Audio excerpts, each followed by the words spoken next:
Remember, they said they had no police. They had 2 cops. And where were those cops? In the back steps that go out the back door. They said they only had 2 police officers in there the entire night. And they were like beat cops, but they were in the back of the steps. They showed the steps. They showed the steps going up, and I don't know if it was going out the back of the building, but they showed you where those 2 cops were that night. Throughout nowhere else, there was no cops at the door to check for guns. There wasn't even his bodyguard. Look at it. See? Siri, stop listening to me. Look at her. Look, y'all, Siri going nuts.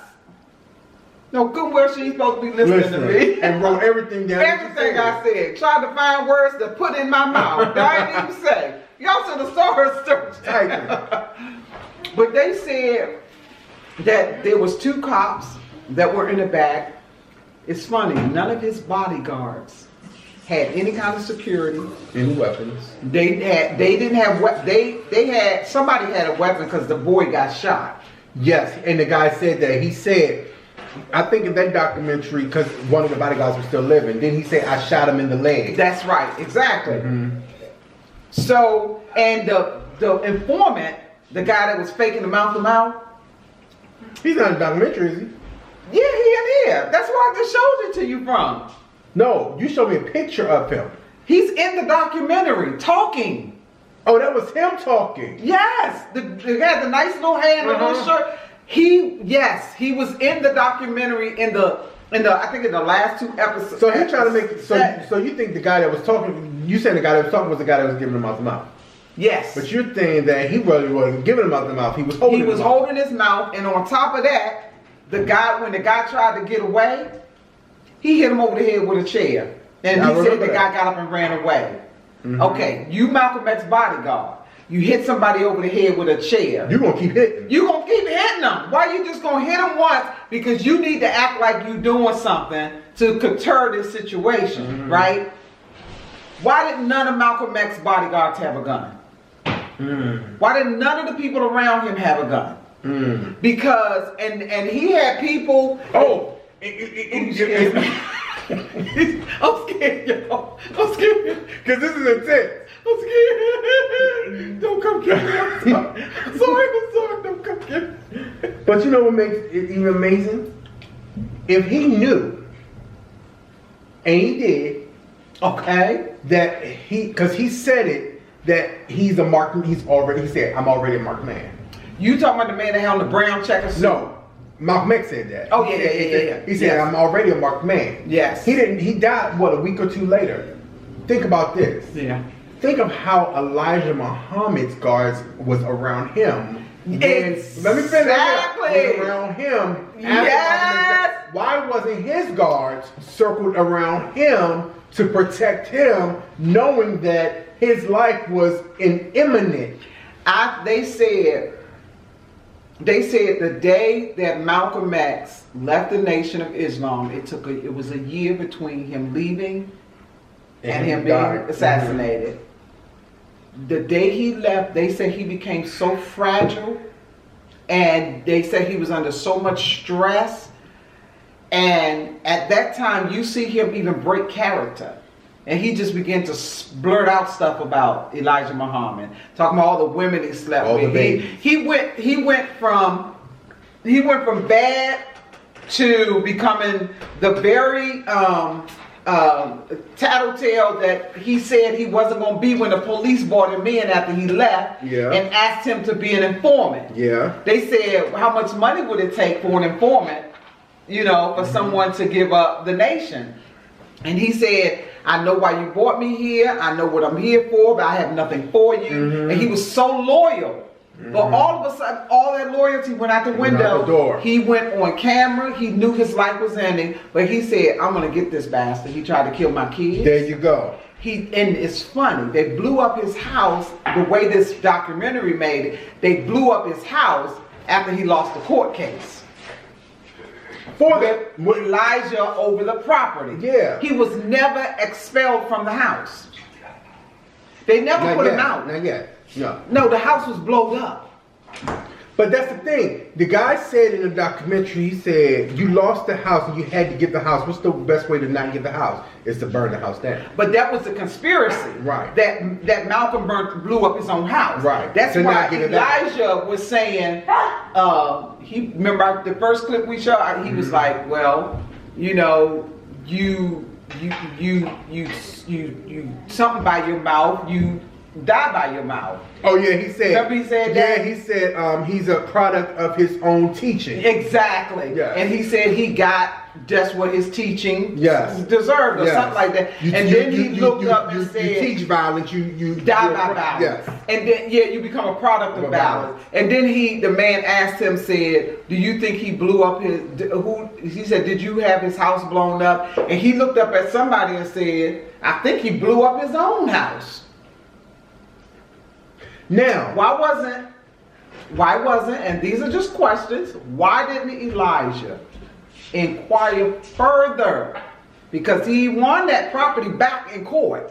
They said the property belongs to the nation for its minister and whoever wanted to put into that property. Malcolm X walked out of the courtroom angry and said, listen, I paid for that house over and over again with my services. He said, and they were saying the house only cost $100,000. And they said Malcolm put 9, 10, 20 years into the nation. Right. And he paid for that house 4 or 5 times over. Yes. Then he compared it and said, the Honorable Elijah lives in a big mansion, blah, blah, blah, blah, blah. Why does he want a little 5-bedroom house? This was Malcolm talking all of this. So it made it seem like the evidence was against Malcolm because they planted something in his house that the bomb was made from. It was against him because the court ruled that because the nation acts as a religious organization. Like Church of God in Christ with Daddy's property. So don't get me started. So what I was saying, anyway, you made me lose my track of thought. No, he was saying. Oh, so they treated it as a religious organization, and he lost the property because they treated the house as a parish.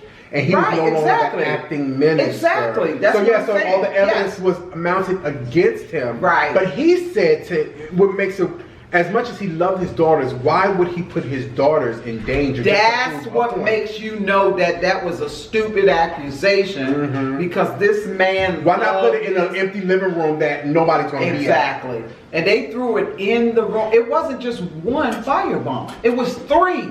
In the kids' room. It was 3. One of them landed in the kids' room. And what's funny is none of them landed in his room. Right, but they didn't get everything was blown up. The house burnt down. They said he didn't even have $150 to his name. The only clothes he had was what was on his back. Now what got me about all this? He said he stood in the what did he say? He said, I stood on the lawn for an hour or 2 hours in his underwear. Right, exactly, with the gun, yes. But this is what's interesting. Why is it, because when he left the Nation of Islam, my understanding, he wasn't getting paid. How was he traveling all over the world after he left?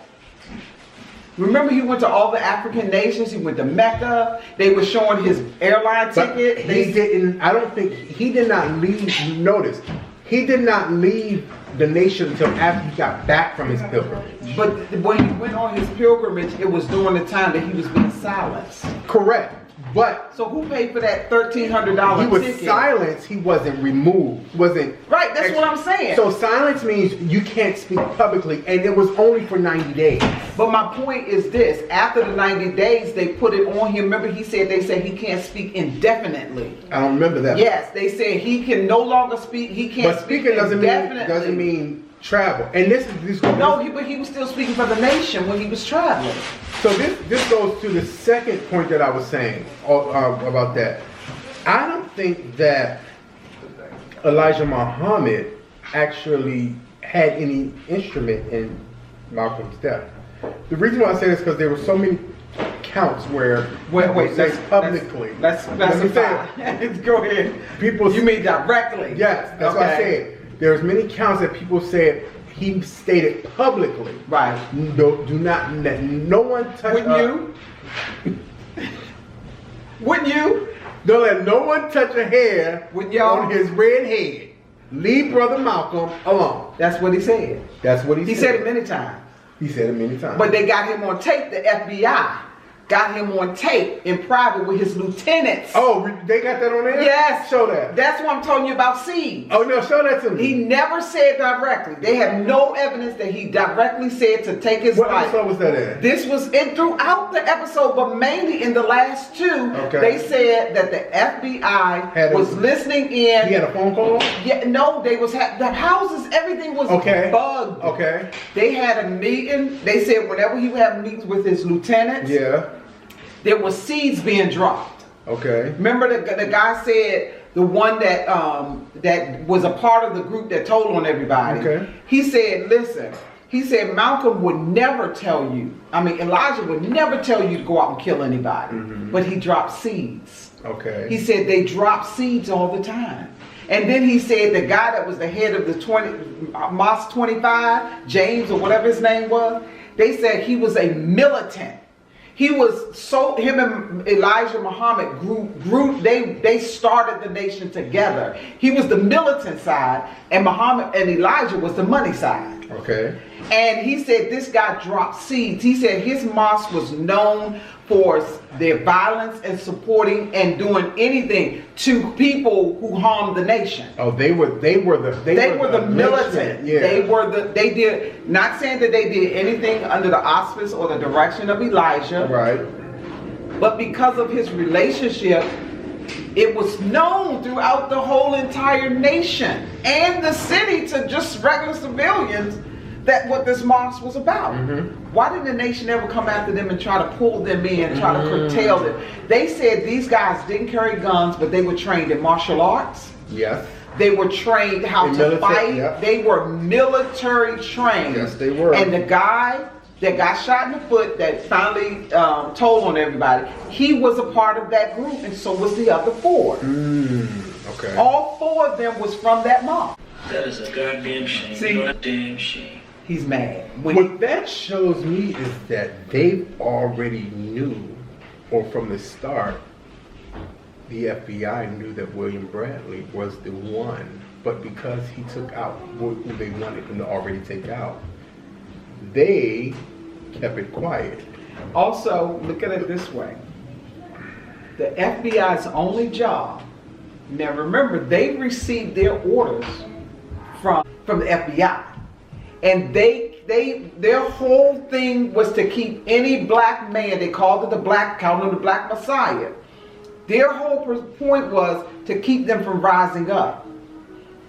In the process of keeping them from rising up, guess what? They had somebody on Dr. King, that honored Elijah Muhammad. They even had somebody on Cassius Clay. Anybody that was black that they thought was rising up. So the FBI wasn't in this to find any killers.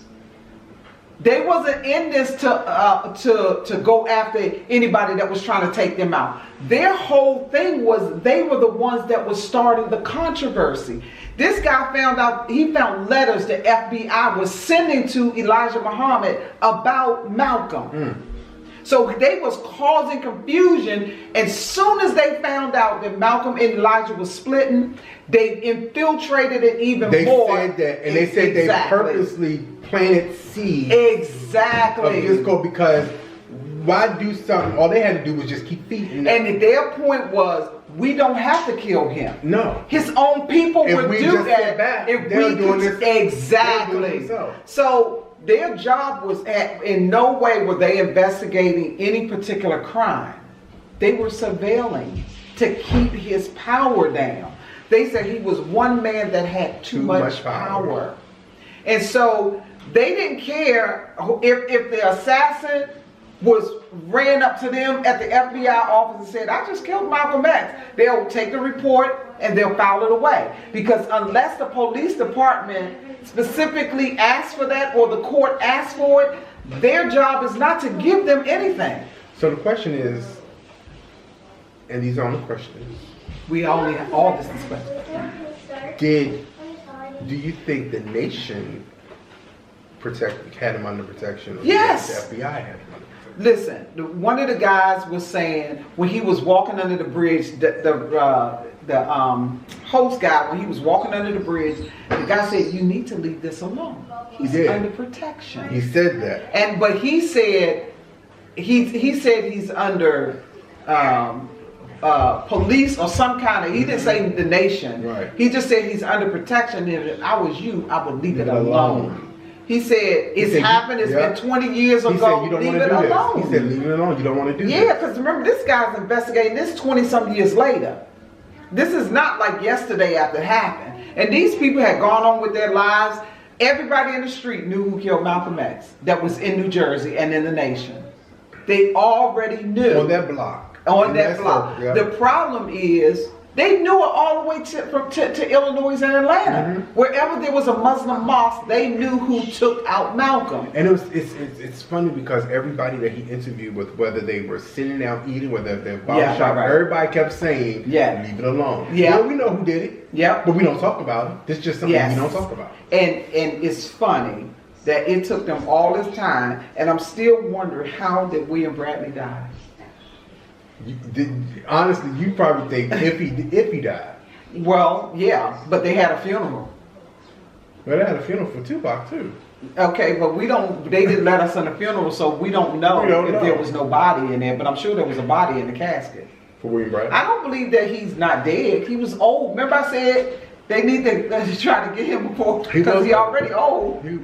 We talking 20 years later, and at that time he was already probably in his 30s or 40s. No, it's way more than 20 years later. I'm talking about when he was doing this documentary. It was 20 years later. No, this documentary is recent. Oh, that's right. So, wait a minute. It's way. But he did it. He did it after these guys got out of jail. Yeah, 20 so years that later. had to be more. Yeah, that had to be 20. Still 20 years later. And then when we saw this guy, I don't know when he went and took surveilled these pictures, but that guy was old. Malcolm died in 65. This is 2000. I'm talking about Wilbur. What's his name? He was, when we saw him even when he was at his boxing ring, he was old. He was old. He had to be in his 70s and 80s. So this documentary, I'm saying, is way years. Oh, you don't think this is a new documentary? You can tell it's not new. Yes, it was. It was made in 2020. When I say you can tell it's not new, I'm saying some of the footage is so old. Yes. This guy, they say he's been investigating this for years. It has to be more than 20 years later, because 65, that means... I don't think it's 20 years later. Oh, okay. The reason I was saying that is because I was putting the time the guy spent in jail and the time they got out. Because the interview took place after they were out of jail. But you see how disgusted the investigator, I'm just calling him that because Which one? Which investigator? The guy who's doing the whole documentary. He's an investigative reporter or something. You see how irritated he was when he found out? He said, and this man had the nerve to have a youth center. He did not. What everybody was trying to say that he was interviewing is that William Bradley repented. He made his peace. Well, I ain't never heard you make your peace and you don't go and tell somebody. Well, in the sense of they're trying to say, basically they're trying to say he did his, he worked for. He tried to reconcile. Yeah. Someone even said that we don't know how he felt after he shot. Someone say that he came and or we don't know. James, let me just stop you here, baby. Let me just not let you go in first. Without saying this like that. Just say for repentance. Repentance. Yes. I kill somebody. You go to jail. I know you in jail for 20 years or more for something I did. And you really think that it's okay for me to claim my repentance because I went and built a little kids jail, school, a boxing ring, and I gave back to the community, but I still let you rot in jail? And the whole time that I'm alive, I still let you carry the burden of a murder that you never committed? And you trying to say that I have repented? That's what you're saying. I'm not saying that. I'm saying that's what they're I know. saying. I'm talking to you like you, the people that were saying that. think about it. Repentance means to turn around, to correct your behavior. But remember, they said the lady counselor, governor, Yes. congresswoman, Yeah. whoever, she's like, yeah, but he did a lot of good for the community. That's because we know what they said about him, but he does he got a gun? We know what they say about it, but he's done a lot for the community. He did a lot for he what that reminds me of? What? President getting off of the bus and telling the women, I want to grab them by the Uchi. Mm-hmm. I can grab them and kiss them in their mouth. And he said, and he's they just will love talking. it. No. And I did all kinds of things to these women. And then he gets off the bus and he's training the guy that he's talking to on the bus. The guy gets off of the bus and does exactly what the president said to one of the reporters. Mm-hmm. Listen to what I'm saying. America does not care about your morality. Mm-hmm. They care about what Kennedy was right. Okay. Think not what your country can do for you, but what you can do for your country. Because your country don't care about you. So if we got presidents in the White House whose moral standard and moral character is beneath the worst person in the jail, almost. But we made him president. Mm-hmm. So why do you think that somebody of Malcolm's caliber, we see him as big in the black community? He may be our black messiah, but he's not the world's black messiah. Yeah. He's not the United States black messiah. Right. So what makes you think that they care who killed him? You know what I'm saying? Or what makes you think they even care about investigating, getting the right person? You know how many people were in jail that's black today, who were set up, who they know did not commit these crimes, but they're in jail serving time? You know how many files the FBI, CIA, and all of these intelligence agencies has on people in jail that they know are innocent? But it will cause such an uproar and such a disturbance in the people, in the citizens, if they were to allow this information to break. Imagine if the FBI had given this information to the police department. The police department convicts Wilbur Bradley of murdering Malcolm X. There was already a war. The guy said you could not be in the middle. You either was on Elijah Muhammad's side or you was on Malcolm's side.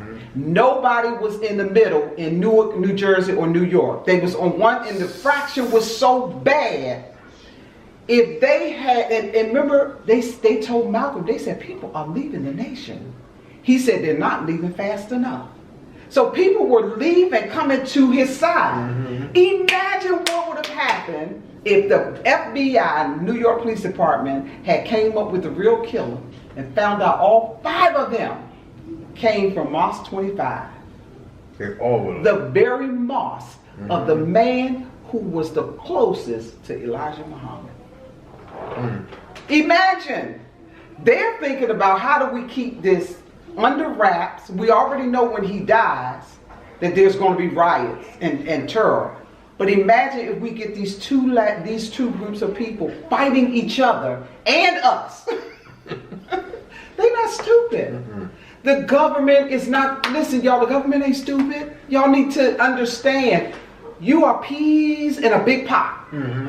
And unless you are going to have a positive effect on the governmental systems of this nation, you are expendable.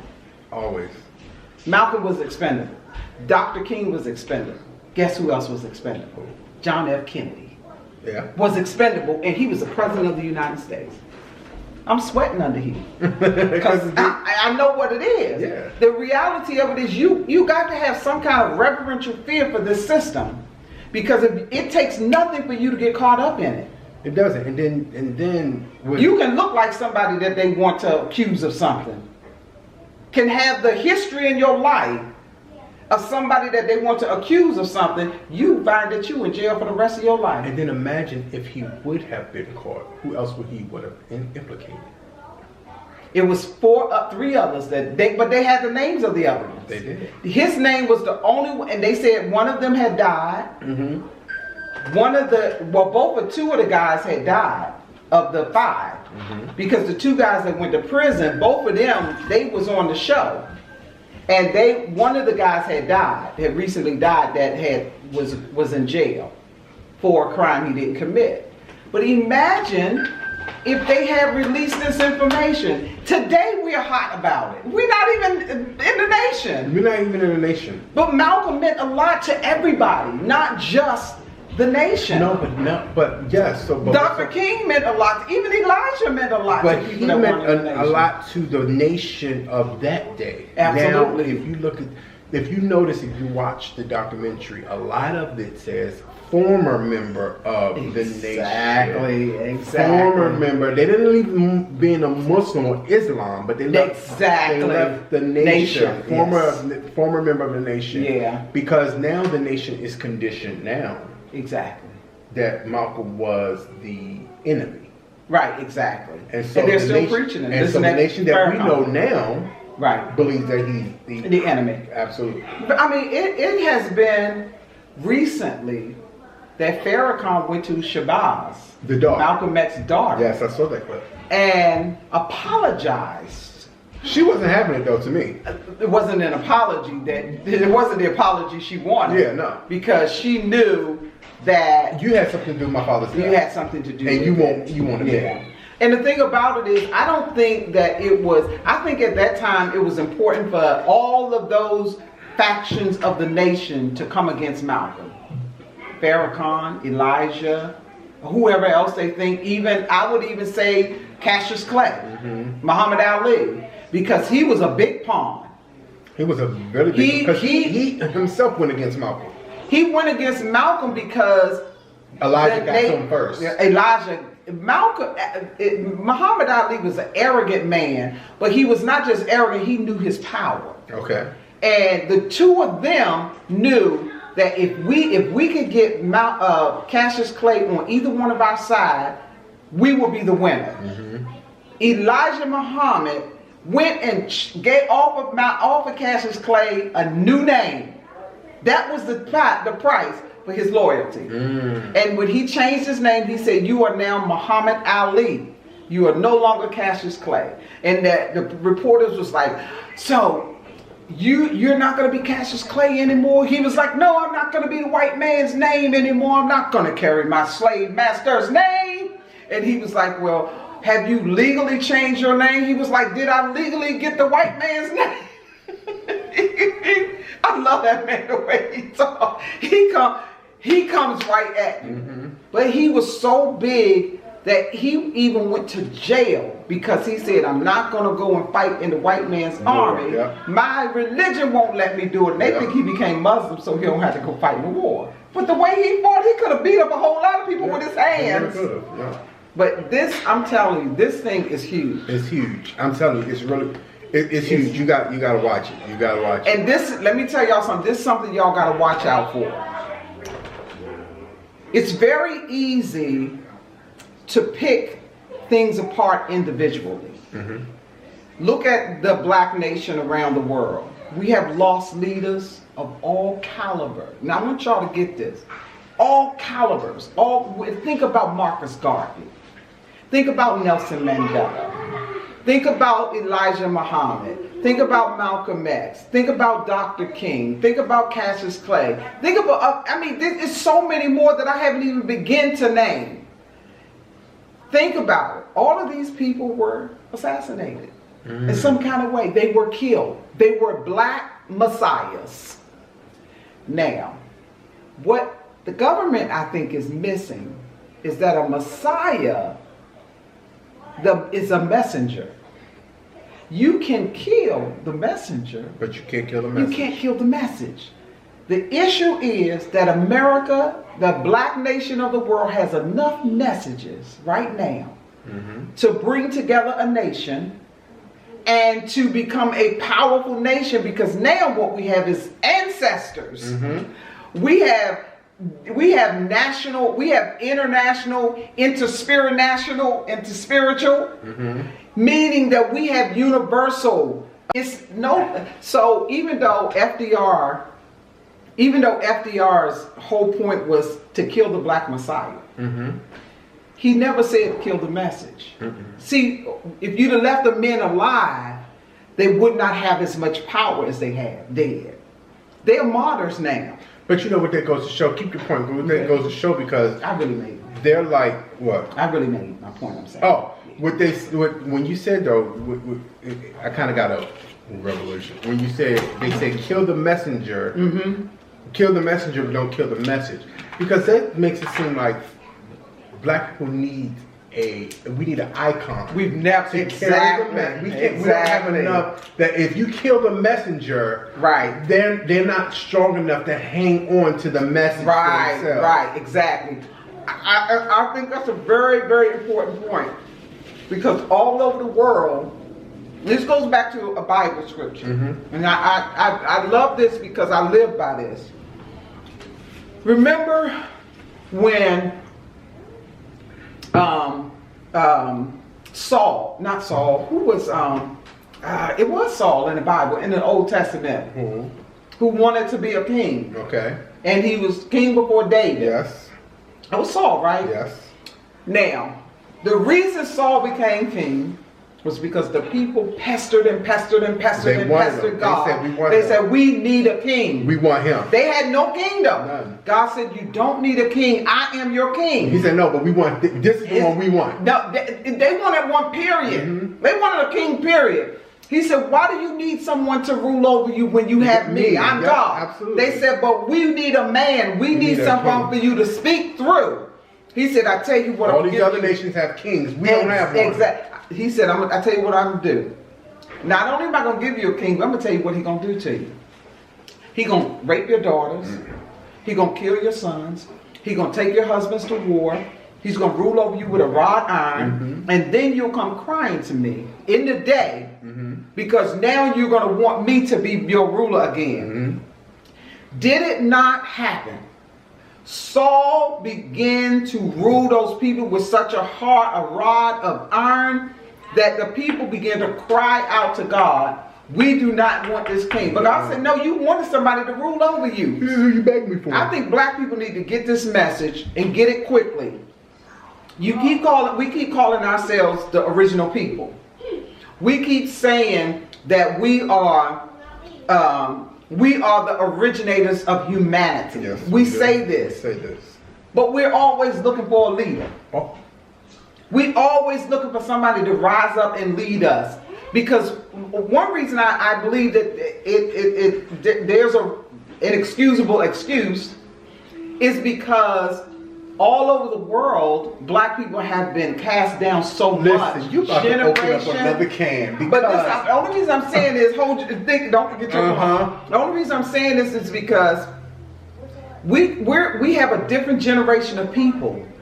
Each generation that comes up has been infected in some kind of way with a mixed message of power. But if you go back, which is what's happening now in 2020, we're in the age of Aquarius, which is the age of knowledge. We're now going into the Enlightenment age. We're really coming out of the dark age, because the dark and the light age are cyclical. They're cyclical. We're in the age now where knowledge is being poured out. This is the age always where there's mass destruction that comes to the earth.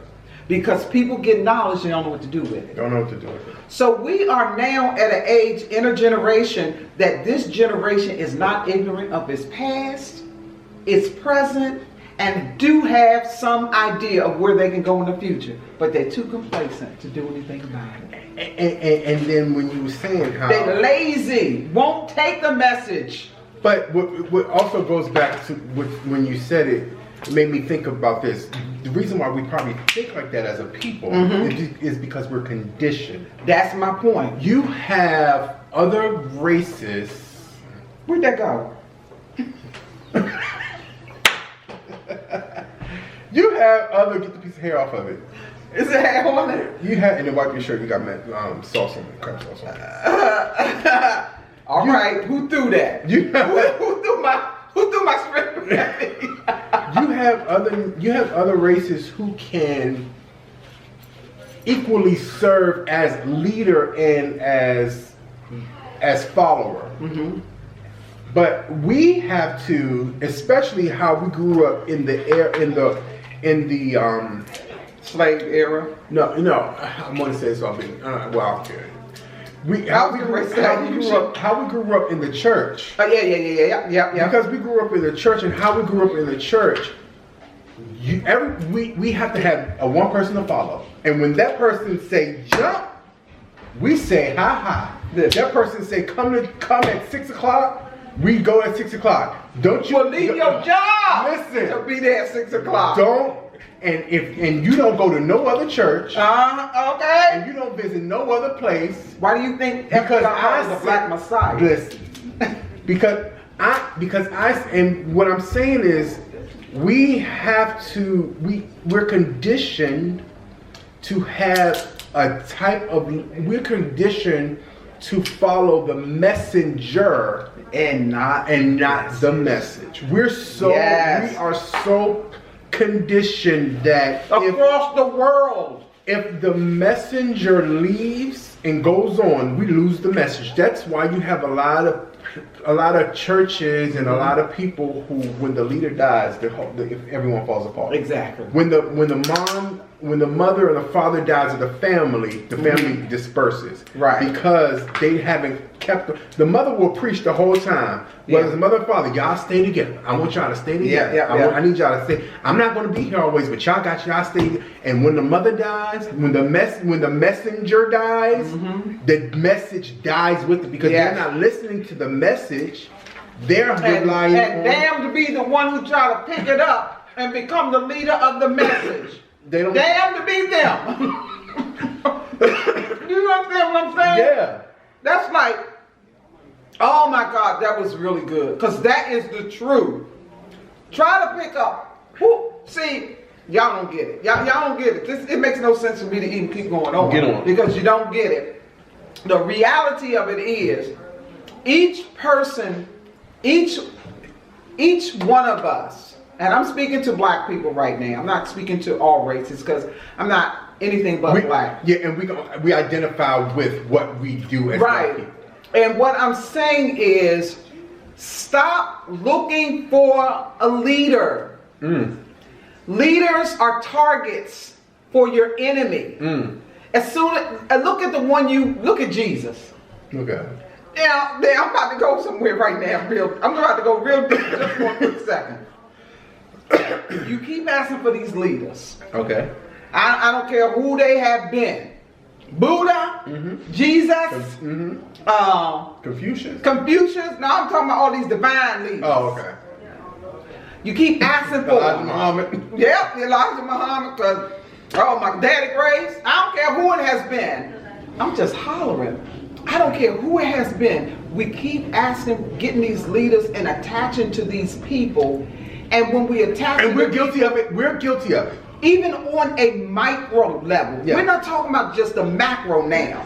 Even on a micro level, wherever we are as black people, we're always looking for someone to lead us. Why can't we lead ourselves? Why is it that we don't know who we are?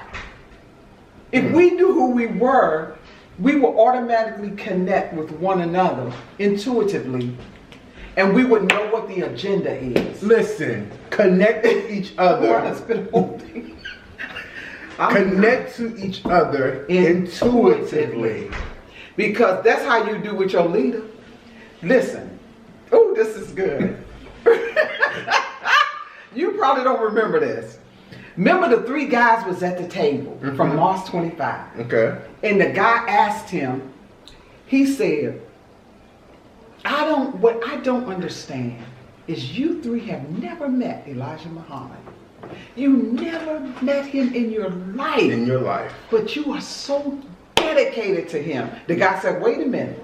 Because now you're talking about religion. You're talking about spirituality. With that, you don't never need to meet your leader. All you need to do is hear. See, this is the problem. You looking to hear from someone outside of yourself. Ooh. I did a while back a video on YouTube called Protect Your House. Protect Your Inner Self. This is the reason why is because we so easily give away our spirit and our soul to any voice or to any entity that will take it. We're even in the church now, they tell us, and I don't got nothing against rituals. They would tell us to speak in tongues and to catch the Holy Ghost. And we just go in just innocently and just open ourselves up to what we think. What we think is God. And we have spirits entering into us. Happening all over. People all over the church got different spirits. Got all kinds of things going on. And we just in there opened up. And what is the church full of? Where's the worst place you can go? And pick up the worst attitude. What is happening in the church? I'm just not talking about Christianity. I'm just talking about in general. Let's look at all of the religious. There's incest. There's rape, murder, killing. It's a cesspool of evil. Because cesspool. Because and we're not talking bad about the church, but we're saying I'm talking bad about the church. Well, I'm not in the sense of this. Let me say it this way. I'm talking bad about religion, not a church. There you go. Because the reason why we're not saying that you go into the church and this is what it is. We're saying because everybody goes there, people bring this with them. They bring, and you can be doing this at home. Absolutely. The ritual is to keep yourself open.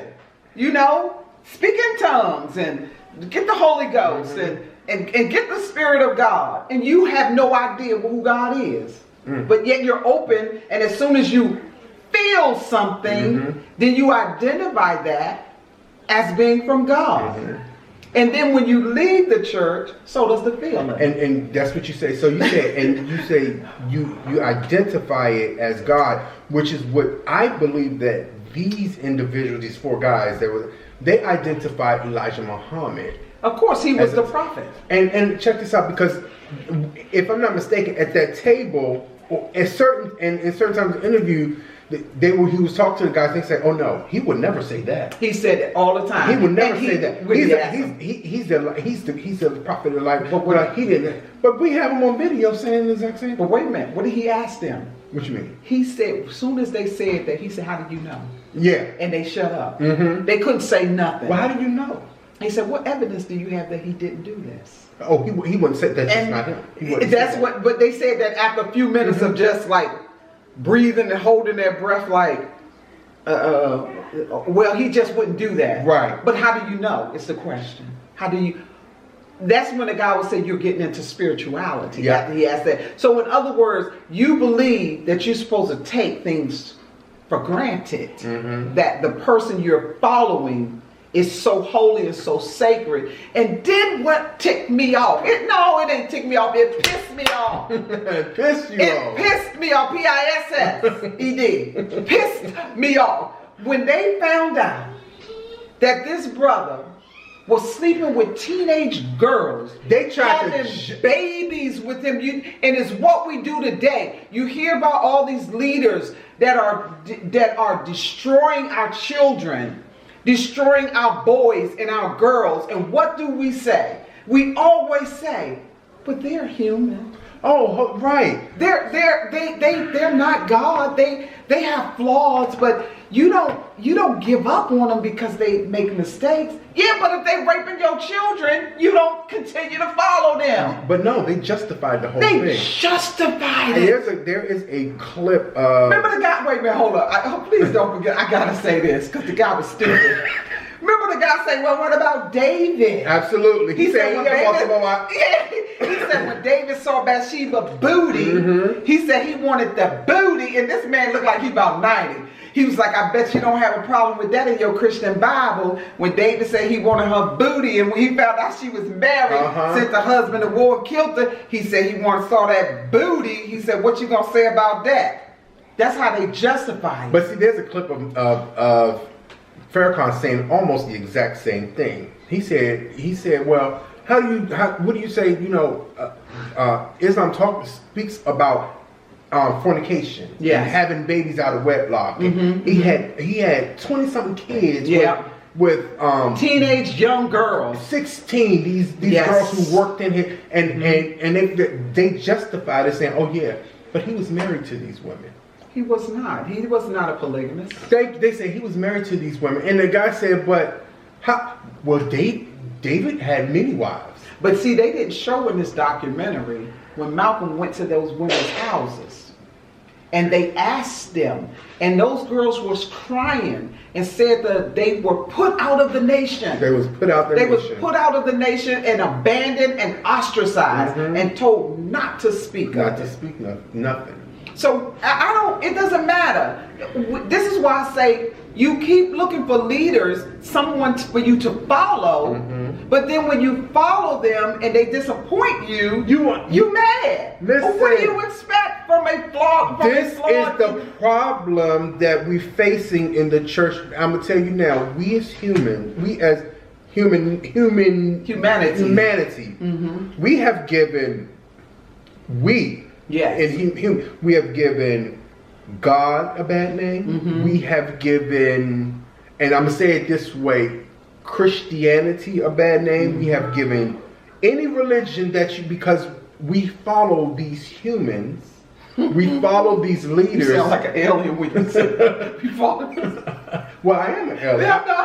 I'm a spirit living in the earth. I just have an earthly experience. Right. But we follow humanity, and then once we're disappointed, then we want to talk about them, get mad at them, and it's down them. Full circle, because the reality of it is, God rest his soul, Malcolm wasn't innocent in this, in the sense of he deitized Elijah himself. He got, and then when he saw Elijah was as flawed, as human, and as scummy as we all can be, he did what? He did what we do.